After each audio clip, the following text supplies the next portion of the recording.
నమస్తే, welcome to #you. నేను మీ రాజేష్. పాలకుర్తి నియోజకవర్గంలో మాజీ మంత్రిగా ఉన్నటువంటి ఎర్రబెల్లి దయాకర్ అప్పట్లో అధికారంలో ఉన్న సందర్భంగా ఆయన మంత్రిగా ఉన్నటువంటి నేపథ్యంలో ఆయన్ని ఓడించడానికి రేవంత్ రెడ్డి వ్యూహాత్మకంగా అక్కడ పెద్ద ఎత్తున కొంత పథకం రచించడం, మరోవైపు యశస్వి రెడ్డిని రంగంలో దించడం, మరోవైపు ఝాన్సీ రెడ్డి ఎవరైతే ఎన్ఆర్ఐ ఉందో ఆమెని కొంత ఆ కుటుంబాన్ని రాజకీయంగా యాక్టివ్ చేసి కొంత కాంగ్రెస్ పార్టీ తరఫున పోటీకి పెట్టి ఎర్రబెల్లి దయాకర్ రావుని ఓడించేందుకు వెనకాల కొంత క్రియాశీలకంగా ఒక పెద్ద వ్యూహాత్మకంగా రేవంత్ రెడ్డి వివరించినటువంటి తీరు గురించి అందరూ చర్చించుకున్నారు. కానీ ఇప్పుడు ఆ నియోజకవర్గం మరొకసారి హాట్ టాపిక్గా మారుతోంది. ఆ నియోజకవర్గం గురించే అందరూ విస్తృతంగా చర్చించుకుంటున్నారు. అంటే వాస్తవానికి కూడా గత ఎన్నికల్లో అధికారం ఉంది కదా అని నియంతలా వ్యవహరిస్తే మాత్రం ఖచ్చితంగా ప్రజల్లో ఎంత వ్యతిరేకత వస్తుందో గత అసెంబ్లీ ఎన్నికలే ఉదాహరణగా ఖచ్చితంగా చెప్పుకోవాలి.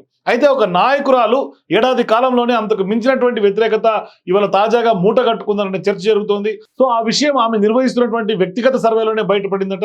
ఇంతకీ ఆమె ఎమ్మెల్యే కూడా కాదు, షాడో ఎమ్మెల్యేగా విమర్శలు ఎదుర్కొంటున్నటువంటి ఆ మహిళా నేత.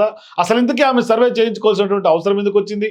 ఆ సర్వేలో ప్రజలు వ్యక్తం చేసేటువంటి అభిప్రాయాలు ఏంటో తెలుసుకునే ప్రయత్నం చేద్దాం. అయితే ఇప్పుడు పాలకుర్తి ఎమ్మెల్యేగా వరుస విజయాలు సాధించి మంత్రిగా పనిచేసినటువంటి ఎర్రబెల్లి దయాకర్ రావుకు చెక్ చెప్పి గత అసెంబ్లీ ఎన్నికల్లో అక్కడ ఓటర్లకు గట్టి షాక్ ఇచ్చారని చెప్పాలి.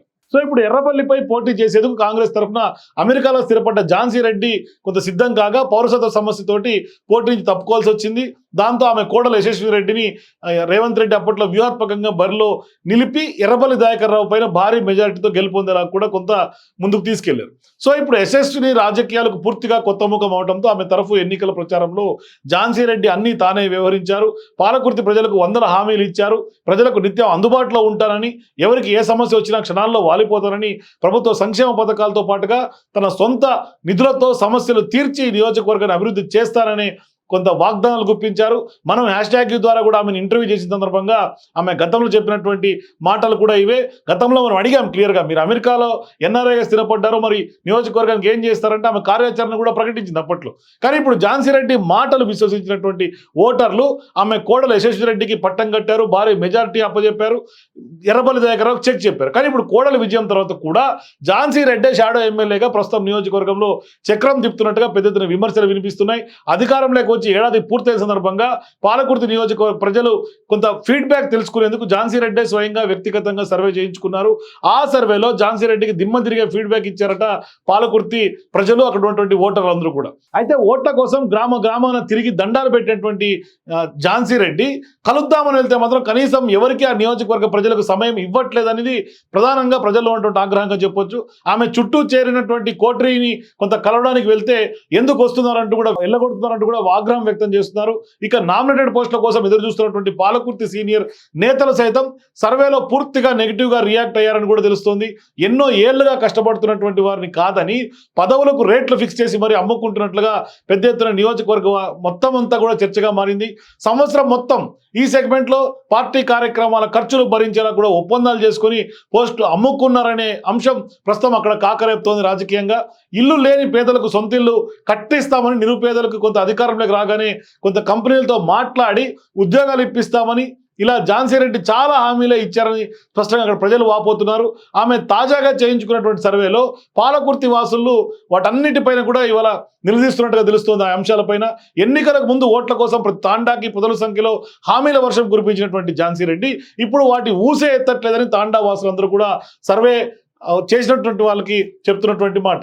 వాళ్ళందరూ కూడా ఆగ్రహం వ్యక్తం చేసినటువంటి పరిస్థితి. అంటే సర్వేలో వ్యతిరేకత ఏ రేంజ్లో ఉందంటే గ్రౌండ్ లెవెల్లో ఝాన్సీ రెడ్డి పైన వ్యతిరేకత అదే రేంజ్లో కనిపిస్తున్నట్టుగా స్పష్టంగా చెప్పొచ్చు. ఇక తమ గ్రామాల్లో సమస్యలు చెప్పుకునేందుకు కూడా కొంత ఎమ్మెల్యే యశస్వి రెడ్డికి వద్దకు వెళ్తే వాళ్ళందరూ కూడా కొంత ఝాన్సీ రెడ్డికి కోపం వస్తుందంట. అంటే ఆమె దగ్గరికి వెళ్తే అత్తకు కోపం వస్తున్నట్టుగా స్పష్టంగా చెప్పుకోవచ్చు.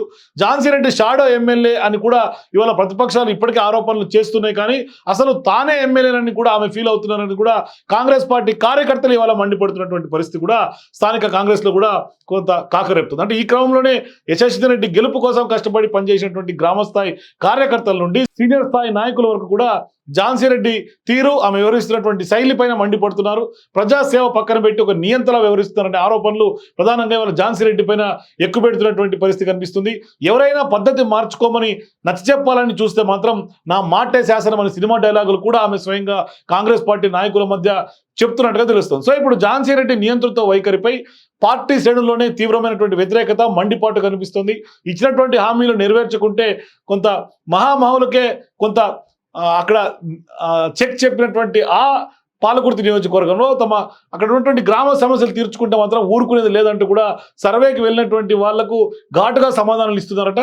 ఇదిలా ఉంటే ప్రస్తుతం పాలకుర్తిలో ఝాన్సీ రెడ్డి స్వయంగా సర్వే చేయించుకోవడం పైన కూడా పలు అనుమానాలు వ్యక్తమవుతున్నాయి. ఒకవేళ తన కోడల్ని రాజీనామా చేయించి ఉప ఎన్నికల ద్వారా ఎమ్మెల్యేగా గెలవాలని ఏమన్నా ఆమె చూస్తున్నారా, అందుకే సర్వేలు చేయించుకుంటున్నారా అన్న డౌట్ కూడా ప్రస్తుతం రాజకీయంగా తీవ్ర స్థాయిలో చర్చనీయాంశంగా మారుతుంది. సో మొత్తం మీద చూస్తే మాత్రం ఎమ్మెల్యేని మరిపించి షాడో ఎమ్మెల్యే ఒక నియంతలా మారినటువంటి వ్యవహారం ప్రస్తుతం తెలంగాణ రాష్ట్ర రాజకీయాల్లో హాట్ టాపిక్ గా మారుతోంది. సో ఇట్లాంటి అంశాలపైన షాడో ఎమ్మెల్యే పైన కూడా కాంగ్రెస్ పార్టీ అధిష్టానం కూడా కొంత అలర్ట్ అయ్యి ఖచ్చితంగా కూడా కంట్రోల్ చేయాల్సినటువంటి నేపథ్యం పరిస్థితి కనిపిస్తుంది. లేదంటే అది అటు తిరిగి ఇటు తిరిగి ఖచ్చితంగా కాంగ్రెస్ పార్టీ పైన ఈ షాడో ఎమ్మెల్యే ఒక వ్యవహారం ఆ పార్టీ పైన మారని మచ్చలా మిగిలే అవకాశం కనిపిస్తుంది. For more videos please watch #.